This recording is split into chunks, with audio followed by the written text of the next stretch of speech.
உங்க அம்மா வந்து சரியில்லைங்க. நான் சொன்னா நீங்க கேட்க கூடாது, அப்சர்வ் மட்டும் பண்ணணும். சும்மா நீ நீங்க கோவப்படலைன்னா நான் சொல்றேன், இல்லைன்னா நீங்களே பேசுங்க. இல்ல நான் நீ எதுக்கு சும்மா இங்க வந்து அவசியம் தானே நான் கேக்குறேன். சரி நம்ம சொல்லு இல்ல விடுங்க. சொல்லு சொல்லிட்டு போய் எனக்கு ஆரம்பிச்சிட்டேன் என்னன்னு சொல்லு. உங்க அம்மா வந்து தேவையில்லாத செலவு நிறைய பண்றாங்க, எக்ஸ்பென்ஸ் ஓவர் ஆகுது. 5000 ரூபாய் ஜி மார்க்கெட் நம்ம பட்ஜெட் வச்சுட்டு வந்தா 8000 ரூபாய் 7000 ரூபாய் ஏத்தி விடுறது உங்க அம்மா தான்.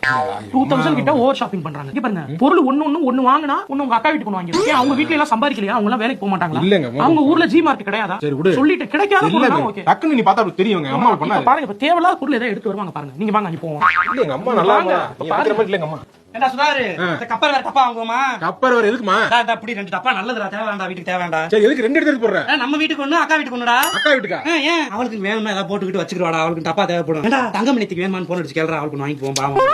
போமா நீ நம்ம வீட்டுக்கு வாடா போமா. நீ போமா நீ. அவளுக்கு இன்னும் டப்பா வேணும் வாங்கி வச்சுக்கிறோம். சரி போ போ. யாரு கேட்டா வெளிய வித்துக்குறோம். போமா நீ போமா. யாரோ விட போற.